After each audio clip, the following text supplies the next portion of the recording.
இப்போது நாட்டில் வேதனைக்குரிய விஷயமாக 402 குழந்தைகள் GISPH எனும் நிறுவனத்துடன் தொடர்புடைய 20 சமூக நல இல்லங்களில் இருந்து மீட்கப்பட்டுள்ள திடுக்கிடும் தகவல்கள் வெளியாகியுள்ளன. அடி உதைக்கு ஆளாகி பாலியல் ரீதியில் பல ஆண்டுகளாக துன்புறுத்தப்பட்டு வந்த அந்த பச்சிளம் குழந்தைகளை நமது காவல்துறையினர் மீட்டுள்ளனர். கடந்த மாதம் கோலாலம்பூர் ஜலான் மஸ்ஜித் இந்தியாவில் நில அமிழ்வு ஏற்பட்டு இந்திய மாது ஒருவர் பரிதாபமாக உயிரிழந்த சம்பவத்தை கொச்சைப்படுத்தும் விதமாக பாஸ் கட்சியின் இளைஞர் பிரிவைச் சேர்ந்த ஷரீஃப் அசாரி என்பவர் அது கடவுளின் தண்டனை என்று பேசியிருந்தார். இப்போது அந்த நபரிடம் கேட்கிறேன், இந்த 402 குழந்தைகள் என்ன தவறு செய்தார்கள்? இதுவும் கடவுளின் தண்டனையா?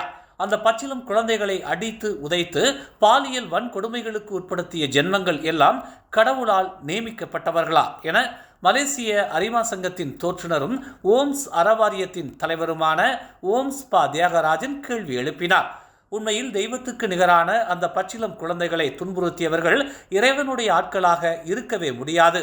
எனவே இத்தகைய முட்டாள்தனமான கருத்துக்களை வெளியிடும் இறையாண்மை என்ற பெயரில் போலியாய் நடிக்கும் பாஸ் கட்சிக்கு தனது கண்டனத்தை பதிவு செய்வதாக ஓம்ஸ் பா தியாகராஜன் தெரிவித்தார். இந்த விவகாரத்தை துணிச்சலாக உயிரை பணயம் வைத்து வெளிச்சத்திற்கு கொண்டு வந்து எந்தவித மிரட்டலுக்கும் அஞ்சாமல் காவல்துறைக்கு தெரிவித்த பெண்மணிதான் போற்றுதலுக்குரியவர். அவர்தான் கடவுளால் அனுப்பப்பட்டவர். அந்த ஒரு பெண்ணால் தான் இத்தனை குழந்தைகள் காப்பாற்றப்பட்டுள்ளனர். அதே போல்தான் கோலாலம்பூரில் அறிவிப்பு பலகை எதுவும் இல்லாத நடைபாதையில் நடந்த ஒரு இந்திய மாது திடீரென மண்ணுக்குள் புதையுண்டு உயிர் நீத்தார். அவர் ஒருவரின் உயிர் தியாகம் இன்று பலரின் உயிரை காப்பாற்றி உள்ளது. அதோடு எச்சரிக்கையையும் விடுத்து பலரின் கண்களை திறந்துள்ளது. எனவே அந்த இந்திய மாதவும் கடவுளால் அனுப்பப்பட்டவர் என்றுதான் நினைக்க தோன்றுகிறது. ஆனால் பாஸ் கட்சியின் அந்த நபர் இந்திய மாதுவின் உயிர் தியாகத்தை கடவுளின் தண்டனை என்று சொல்வதுதான் கோமாளித்தனமாக இருக்கிறது. அவர் இந்திய மாது என்பதால் தான் இவ்வளவு இலக்காரமாக நம் சமயத்தை இழிவுபடுத்தும் விதமாக பேசியிருக்கிறார். அதேபோல் 402 குழந்தைகள் துன்புறுத்தப்பட்ட இந்த விவகாரத்திலும் இதுவும் கடவுளின் தண்டனைதான் என்று சொல்லி தயவு செய்து கொச்சைப்படுத்தி விடாதீர்கள் என்று ஓம்ஸ் பா தியாகராஜன் வேண்டுகோள் விடுத்தார். இருந்தாலும் ஒருவேளை அவர்கள் சொன்னாலும் சொல்வார்கள். வாக்குகளுக்காகவும் வாய்ப்புகளுக்காகவும் அவர்கள் எதையும் சொல்ல தயங்க மாட்டார்கள். அப்படித்தான் தங்களுக்கு அதிக வாக்குகள் வேண்டும் என்பதற்காக முஸ்லீம் அல்லாதவர்களை திருமணம் செய்து கொள்ளுங்கள் என்று அண்மையில் நடந்த அவர்களின் முக்தாமாரில் தெரிவித்துள்ளார். அதிலும் முஸ்லீம் அல்லாதவர்களை திருமணம் செய்து அவர்களின் குடும்பத்தில் உள்ள அனைவரையும் இஸ்லாம் மதத்திற்கு மாற்றுங்கள் என்று கேவலம் வாக்குகளுக்காக கட்டளையிட்டுள்ளனர். இத்தகைய தரக்குறைவான சிந்தனை உள்ளவர்கள்தான் பாஸ் கட்சியினர். மதம் மாறுவது என்பது வெறும் ஓட்டுக்காகத்தானா? இஸ்லாம் என்பது எல்லா மதத்தையும் போல் ஒரு புனிதமான மதம். மனித வாழ்க்கைக்கான ஒப்பற்ற நீதிகள் அதில் உள்ளன. அதன் கொள்கைகளால் ஈர்க்கப்பட்டு மதம் மாறுவது என்பது வேறு விஷயம். ஆனால் வெறும் வாக்குகளுக்காக தன் அரசியல் சுயநலத்திற்காக உலகம் போற்றும் உன்னத மதமான இஸ்லாத்தை அடகு வைப்பது கேவலமான செயல். இத்தகைய சிந்தனை கொண்டவர்களால் எப்படி மக்கள் நலனை பற்றி சிந்திக்க முடியும்? இறைவனையே பலிகடா ஆக்குபவர்கள் மக்களை என்ன செய்வார்கள் என நாம் சிந்திக்க வேண்டும் என்று ஓம்ஸ் பா தியாகராஜன் அறிவுறுத்தினார். எல்லா மதங்களும் அவரவர் மதத்தை மதிக்க வேண்டும். இன்னொரு மதத்தை இழிவுபடுத்தக்கூடாது. தன் மதத்தின் மீது உண்மையான பற்றுள்ளவர்கள் மட்டுமே அனைத்து மதங்களின் நலனை பேணுவார்கள். ஆனால் போலியானவர்கள்தான் இது கடவுளின் குற்றம் என்று கடவுளையே குற்றவாளி கூண்டில் நிறுத்தி தங்கள் பிழைப்பை நடத்துவார்கள். அத்தகைய சில்லறைத்தனமான வேலையைத்தான் பாஸ் கட்சி செய்து வருகிறது என்று ஓம்ஸ் பா தியாகராஜன் சாடினார்.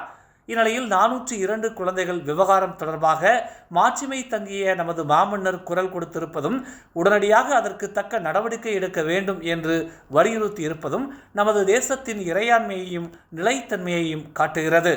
அந்த வகையில் நமது மாமன்னர் அவர்களுக்கும் சிறப்பான முறையில் தக்க நடவடிக்கை மேற்கொண்டு 402 குழந்தைகளின் எதிர்காலத்தை மீட்டெடுத்த தேசிய காவல்துறைக்கும் அதன் தேசிய தலைவர் தான் ஸ்ரீ ரசாலுடீன் உசேனுக்கும் தனது நன்றியை தெரிவித்துக் கொள்வதாக ஓம்ஸ் பா தியாகராஜன் தெரிவித்தார்.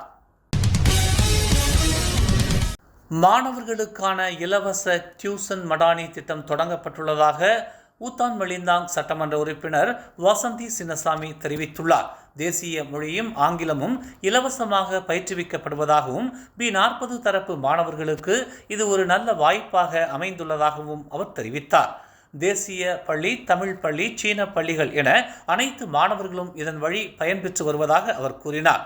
பிரதமர் டதஸ்ரீ அன்வார் இப்ராஹிமின் மடானி கொள்கையின் வழியாக இந்த பிரத்யேக வகுப்பை இலவசமாக தொடங்கி உள்ளதாகவும், திங்கள் வியாழக்கிழமைகளில் மாலை 6 மணி முதல் இரவு 8 மணி வரை வாரத்திற்கு 2 நாட்கள் இந்த வகுப்புகள் நடைபெறும் என்றும் சட்டமன்ற உறுப்பினர் வசந்தி சின்னசாமி தெரிவித்தார். இன்று காலை சிப்பாங் சுங்கை பிலேக்கில் உள்ள சாலையில் கட்டுப்பாட்டை இழந்த லாரி விபத்துக்குள்ளானதாக தெரிவிக்கப்பட்டுள்ளது. பக்கான் சுங்கை பிலேக் சாலையில் உள்ள சமிக்சை விளக்கு பாதிக்கப்பட்டதால் கட்டுப்பாட்டை இழந்த லாரி சுங்கை பிலேக் பகுதியின் முதன்மை நீர்க்குழாயை சேதப்படுத்தியதாக தெரிவிக்கப்பட்டுள்ளது.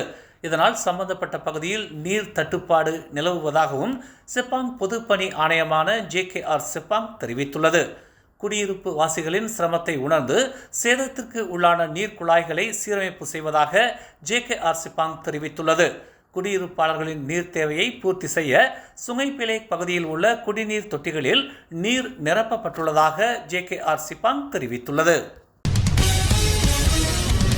மக்கோத்தா சட்டமன்ற இடைத்தேர்தலில் பரிகாத்தான் வேட்பாளருக்கு மூடா கட்சியினர் ஆதரவளிக்க வேண்டும் என்று பரிகாத்தான் தகவல் பிரிவு தலைவர் டதஸ்ரீ முகமது அஸ்மின் அலி கேட்டுக் கொண்டுள்ளார்.